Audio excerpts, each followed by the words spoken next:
after her second general election victory, Mrs. Thatcher survived the IRA bomb attack on the Brighton Hotel, where she was preparing her party conference speech. A record third election victory in June 1987 gave the Conservatives a majority of 104 seats, and Mrs. Thatcher looked forward to leading her party into a fourth election. But today she stood down to try to restore unity to the Conservative Party. Well, Mrs. Thatcher's resignation has brought mixed reaction from those who would take over as leader, from the opposition and from her closest supporters. And in the Commons this afternoon, she again took centre stage. Number 2. Mr. Speaker, this morning I chaired a meeting of the Cabinet. At 1:15 I had an audience of Her Majesty the Queen. Later this afternoon I shall lead for the government against the motion put down in the name of the Leader of the Opposition. Mr. Speaker, may I pay tribute to the Prime Minister and to her decision this morning. She showed by that she amounts to more than those who have turned upon her in recent days. Mr. Speaker, the Right Honourable Lady, I know, considers the principle of choice to be extremely important, and that is rightly so. Does she agree with me that the people of Britain should now be given the power of choice in a general election? Mr. Speaker, may I thank the Right Honourable Gentleman for his earlier comments. In reply to his later question, the answer is no, no more than we had an election when Mr. Wilson changed to Mr. Callaghan. May I say to the Prime Minister that many of us recognise that she had to take a very tough decision this morning, and we believe she took the right decision and took it with great dignity.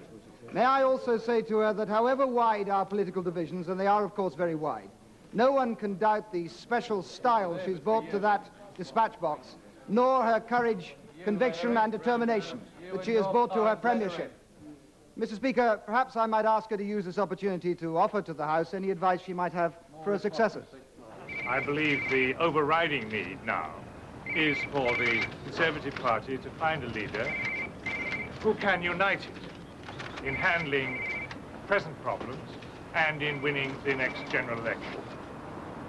That's the message coming in from Conservatives in all parts of the party, all parts of the country. Division can spell disaster.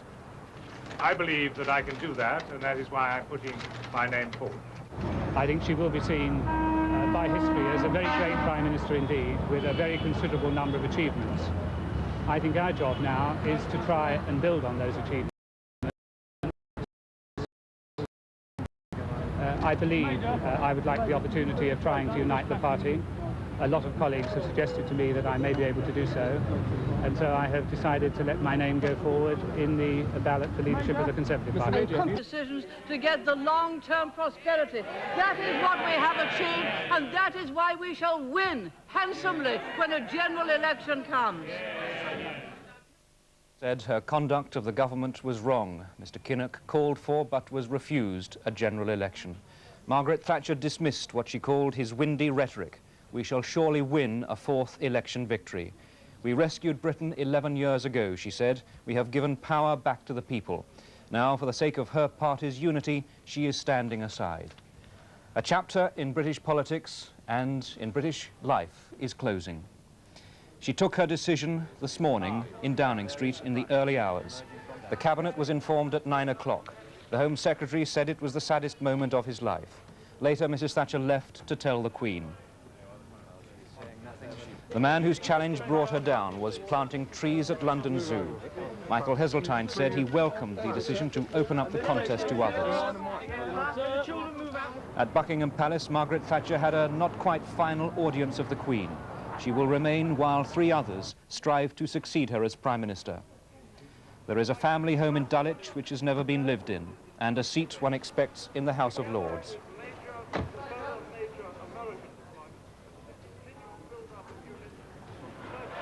This afternoon, Margaret Thatcher went to the House of Commons to make a final speech. She defended the philosophy known as Thatcherism. I am enjoying this, she said, and she said that she hoped her voice might be listened to in the future. Mr. Speaker, apart from the It's a funny old world, she told the Cabinet this morning. That is the news so far on Thursday, the 22nd of November, 1990, the day Margaret Thatcher announced her intention to resign. From BBC News, good afternoon.